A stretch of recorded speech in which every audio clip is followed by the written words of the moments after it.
Alam mo, with this Knight of Wands energy, this is the energy here, no, na parang dahil sobra, a lot of red, orangey colors, nakikita ko dito na parang this is someone here na parang na-express niya yung kanyang emosyon. Parang kalat yung pag-express ng emosyon. Parang hindi naman niya intensyon na lumabas yung emosyon, pero lumalabas. Because there's a lot of passion coming from this person here. So whoever this individual is, I do see that this is someone here who's in love with you. Yeah. Alamin natin yan. No? But for some reason, with the presence of Four of Cups energy, I do see that this person here, there's something here going on na parang hindi niya masyadong naiintindihan. Pero, I do see that with this person here, I think this person here, wala siyang options around him or her, no? Wala siyang other options when it comes to love sa paligid niya. But I think this person here is somewhat hiding something sa kanyang sarili patungkol sa'yo. Pwedeng tinatago niya yung feelings niya for you. Tapos nagsusumigaw na lang. Kasi sobrang kalat na yung energy niya, no? Parang super niipon, tapos lumalabas na lang, no? May mga ganon. So, alamin natin yan. So, diba? See? This person loves you. Queen of Cups energy. Ang mga nakatagong emosyon ay pag-ibig. Alamin natin to. Dahil chismosa tayo. Alamin natin to dito sa channel na to, no, kung saan nagsama-sama ang mga marites. Alamin natin to, no? Bilang number 1 marites ng buhay nyo, guys. Alamin natin tong pangyayari na to or sitwasyon na to sa inyong love life. Okay, salo. Let's see.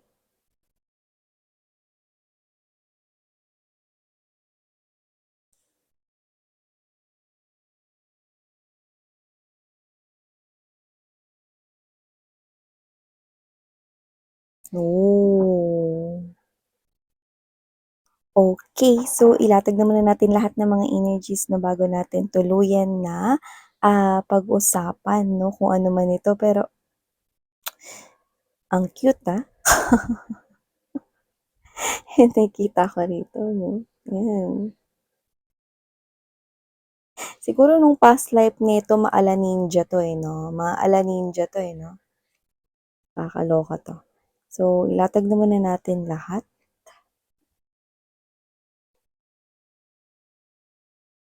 Yun. Knight of Cups right at the heart of this reading.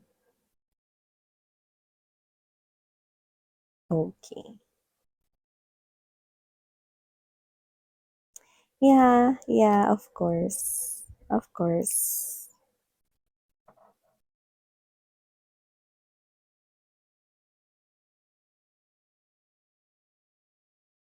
Hey there mga My Loves Collective! Thank you so much sa patuloy at wala ninyong sawa na pagsuporta po sa akin dito sa channel na iti.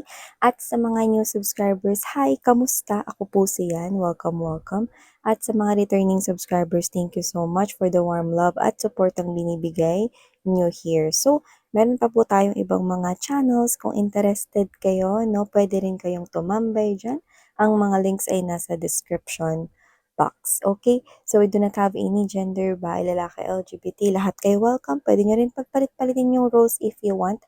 At timeless po ito. Pwedeng tapos na, nangyari na, pwede naman na nangyayari sa kasalukuyan or sa present moment. Or pwede namang hindi pa at isang prediction sa future.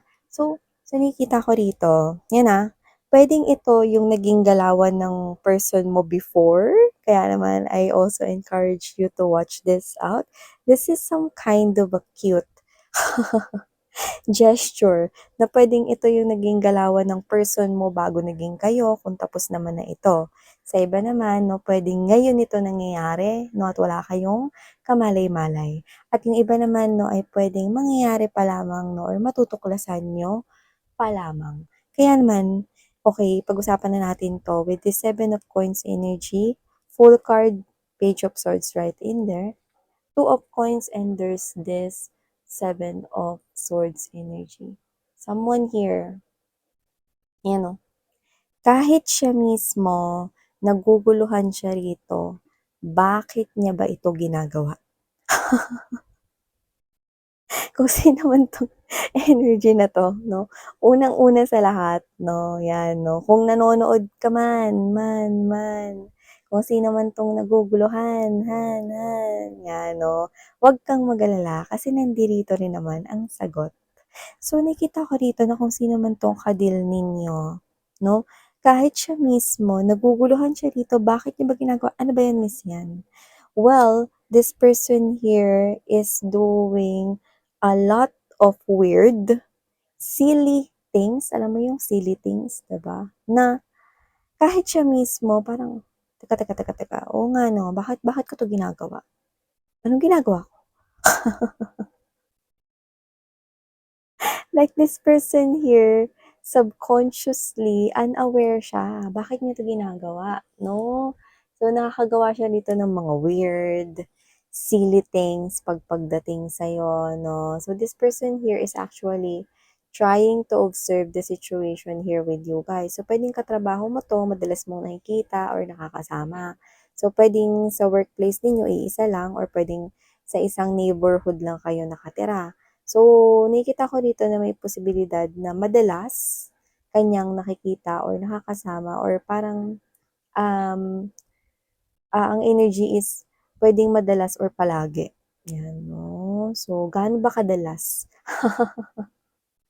ang minsan? So, nakikita ko dito na kung sino man 'tong person na 'to 'no, whether nakikita at nakakasama ka niya ng personal kasi katrabaho mo siya or kasi isa lang yung barangay ninyo or what 'no, or yung iba naman doesn't have to be nakasama niyo siya physically, pero puwede rin naman na palagi or madalas niyang binibisita ang iyong profile account.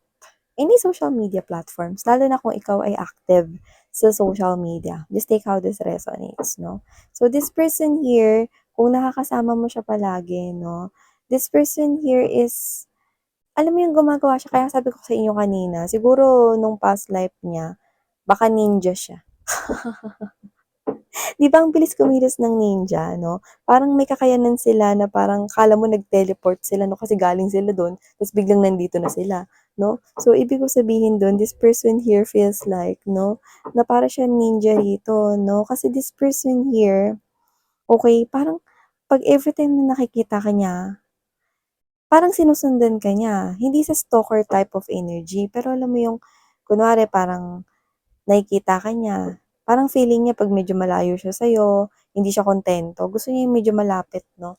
Alam niyo 'pag sa sinehan 'di ba, 'pag uupo kayo 'no, or sa concert na lang, sa mga concert, gusto ninyo sa front kayo nakaupo 'di ba? Para mas feel ninyo yung presence na nasa concert kayo, tsaka para mas malapitan na makita ninyo yung iniidolo ninyo 'di ba? So gano'n din yung nararamdaman niya. So kung sino man 'tong person na 'to 'no, gusto niya yung medyo malapit siya sa'yo, eh. Pero kailangan hindi mo yun mapansin with the presence of Two of Coins energy and there's the Seven of Swords 'no. Kaya itong person na 'to 'no, puwedeng alam mo yun 'no, hindi obvious na papalapit siya na papalapit sa'yo, na lumipat siya ng upuan or baka bigla siyang mag-Xerox kasi malapit yung photocopier sa'yo 'no, ta's nagtatago siya, yung mga ganyan 'no. Or kung kaklase mo 'to or whatever, ano man yung sitwasyon ninyong dalawa 'no, parang siya 'to na nakakagawa siya dito ng mga bagay na parang, "Teka, ba't ako nagtatago dito? Ano, kriminal ba ako? May ginawa ba akong krimen? Anong ginagawa ko dito? Bakit ako nasa ilalim ng mesa?" Yung parang naguguluhan rin siya na bakit niya 'to ginagawa 'no. Tapos everytime na meron ditong pagkakataon na mahuhuli mo siya na parang, "Anong ginagawa mo diyan?" Ah, nahulog kasi yung ano, eh, yung yung hotdog dito. Parang kahit yung mga sinasabi niya wala sa hulog, gano'n 'no, parang after that may isip niya parang timang naman yung excuse ko or parang timang naman yung sinabi ko na parang wala na siyang ibang maisip, nabablanko siya everytime na nandiyan ka. So, everytime na nandiyan ka, parang naaaligaga siya, hindi niya alam yung gagawin niya 'no. Tapos everytime na parang feeling niya, alam mo yung adrenaline rush, gano'n, eh. So, kapagka kunwari meron kang kasama na parang iba, opposite sex or sabihin na natin na, LGBTQs of course welcome rin kayo 'no. Basta parang 'pag feeling niya, nararamdaman niya na may gusto sa'yo yung kasama mo, posibleng sundan niya kayo. Puwedeng sundan literal ng gamit ang mga paa niya or sundan kayo ng tingin 'no, na parang ikaw ito, na parang wala kang kamalay-malay na bakit bakit niya 'to ginagawa 'no, kung sakaling mahuli mo man siya. Ay, kasi bibili rin kasi ako ng kape dito, eh. Pero yung totoo wala naman siyang dalang wallet, 'di ba? So whatever the case may be, this person here do a lot of silly things dahil sa'yo, ano. Hindi kita sinisisi, pero yun yung sinasabi niya, dahil sa'yo, nakakagawa siya rito ng parang mga timang na bagay daw. Yun yung sinasabi niya sa'kin dito 'no, and parang the moment na magigising siya na parang maiisip niya rito na, "Ay teka bakit ko 'to ginagawa?" Hindi niya rin alam, hindi niya rin alam. Parang dito, tignan mo, with this Knight of Cups energy, there's this, devil energy right here which is lumalabas 'no, na ang ibig sabihin nun, nakakagawa siya rito ng mga bagay subconsciously na unaware yung isip niya. Kasi sobra yung parang, pagkagusto niya 'no, na parang i-keep ka, parang kahit wala wala naman kayo or parang parang kunyari ang status ninyo magkatrabaho or magkaibigan lang, higit dun yung parang higit pa sa kaibigan or katrabaho yung nararamdaman niya pero hindi siya aware, okey? So, ganun yung pinapakita niya. So, kung sino man 'tong energy na 'to 'no, hindi niya rin yun alam. So, this person is also trying to figure out why he or she is acting this way. Anong ginagawa ko? What am I doing? Ayan, oh, parang, teka. Huwag mong sabihin na in love ka kay collective, 'yan 'no, parang dumadating na sa punto rito with the Six of Coins energy, Devil energy, Ace of Cups. Huwag mong sabihin na in love ka kay collective. This person here talks to himself or herself. Kinakausap niya yung sarili niya rito. See? In denial pa yung lolo-lola mo rito sa feelings niya for you, 'di ba? This person here, hindi niya alam nagseselos na pala siya 'pag may iba kang kasama rito 'no, nakasabay mo lang naman, sabihin natin 'no. Or bago lang kasi dun sa department ninyo 'no, kaya parang sinabay mo sa lunch or whatever na yung mga ganong senaryo. Tapos for some reason, hindi niya alam nagseselos na pala siya. Kaya pala ikaw sinusundan niya ng tingin, kaya pala siya sumusunod sa'yo, kaya pala lagi niyang binibisita yung profile mo kasi may gusto pala siya sa'yo ta's di niya alam, 'di ba? So whatever the case may be, this person here is also hindi niya rin alam kung ba't niya ginagawa yun, okey? So this person pagka nagkakaroon rito ng pagkakataon na parang, nakikita ka niya, para siya ritong natataranta. Yung energy niya yung parang natataranta, yung parang 'pag nakikita ka niya gusto niyang ilabas yung salamin niya, mag-retouch ng foundation, magsuklay, wala tayong gender dito, ayusin yung damit niya 'no, or whatever 'no, magpapogi sa harapan mo 'no, ta's hindi niya alam may gusto siya sa may gano'n talagang tao 'no, at yung tao na yun walang iba kundi yung person niya. Ito, 'tong person na 'to, na nag-iisip sa inyo rito ng bongga 'no, iniisip niya kayo pero wala siyang ka-clue-clue rito na in love na pala siya sa'yo. Gumagawa siya rito ng mga bagay 'no, ng mga weird na mga bagay, tapos hindi niya rin alam na may gusto na pala siya sa'yo. At ikaw naman walang kamalay-malay na parang, bakit parang nakaka nakakahiwa yung tingin nung ano, nung tao na yun sa'kin, kasi yun pala, may gusto na pala siya sa'yo, 'di ba? So, wala ka pa ritong parang kamalay-malay 'no, na parang nagseselos na pala siya sa tingin niyang mga gano'n. Tapos itong person na 'to 'no, hindi niya ma-manage yung sarili niyang emotions and feelings 'no. Tignan mo nagulat siya 'no, nagulat siya rito na may gusto pala siya sa'yo. Tingnan niya yung sarili niya rito 'no. So with this Seven of Cups energy, Queen of Pentacles, and there's this, Ace of Pentacles right here. I think this person here will receive clarity in the next or upcoming weeks and months. Kasi mas magiging malinaw na dito 'no, na kaya niya pala ginagawa 'tong mga bagay na 'to 'no, na parang feeling niya 'no, wala sa hulog or wala sa tama 'no. Nakikita niya rito at makikita niya rito yung dahilan kung bakit at yun nga, matutuklasan niya na ano, na may feelings pala talaga siya sa'yo. Yeah, alam mo may gano'n talaga kailangan kumain muna ng oras at panahon bago mo maintindihan kapag in love ka na sa person. At yung mga galawan na ganyan, yung mga parang wala sa hulog, mga weirdo, mga silly things 'no, nagagawa lang yan ng mga taong in love at dahil yun nga yung nararamdaman niya sa'yo pero in denial ang lolo mo, 'di ba, or ang lola mo. Nakikita ko rito 'no, na huwag kang mag-alala kasi mafi-figure it out din niya 'yan 'no, sa near future 'no. So kung sino man 'to 'no, alam mo yung parang kahit alam niya na pinansya niya naman yung pantalon niya 'no, pero nahuli mo siyang nakatingin sa'yo 'no, bigla siyang susuot sa mesa 'no, no wonder na dumihan na yung pantalon niya 'no. So, whatever the case may be, what? This person here do not know kung ano ring ginagawa niya rito. And you are also anong ginawa nun?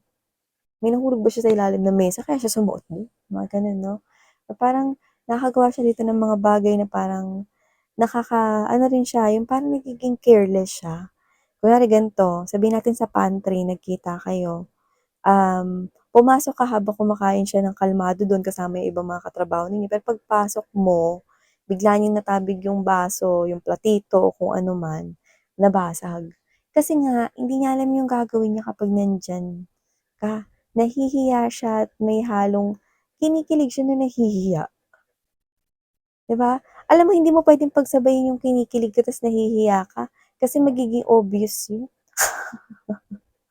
Parang gusto niya na lang mag-teleport minsan, eh, 'no, para lang hindi mo makita na nagba-blush siya sa harapan mo, 'di ba? Ayaw niya rito na sana i-reveal yung emotions and feelings niya. Pero wala, eh, hindi niya maiwasan na maging gano'n, 'no? Lalo na kapag nandiyan ka, hmm. So whatever the case may be, this person here nagdadahilan siya rito ng wala sa hulog, 'no, yung parang I think, "Ha? Ano hotdog? Lunchtime na ba? Kumakain ka na?" "Ay nahulog ko kasi yung hotdog sa mesa." 'Di ba? So whatever the case may be, meron siya ritong parang mga timang lang 'no, timang lang ng mga sagot sa'yo rito na para lang hindi mo ma-obvious na may gusto siya sa'yo. Pero yung mga timang na mga issues, yung mga sinasagot niya sa'yo rito 'no, yung mga dialogue niya, yun pa mismo yung magpapabigay sa'yo ng clue na iba yung ina-act niya kapag nandiyan ka. So, ibig sabihin yung iba sa inyo puwedeng napapansin niyo rin 'yan, pero yun nga 'no, parang nawi-weirduhan kayo, "Anong ginagawa nito? Ano daw? Anong sinabi niya?" Kaya in short, naguguluhan rin kayo 'no, kaya parang minsan gusto ninyong isipin na, "Eh, teka baka may gusto 'to sa'kin," pero, "Ha? Ano daw? Ano yung sagot niya sa'kin? Parang layo." 'Di ba? So, parang whatever the case may be, whoever that person is, I think you already know who this person is.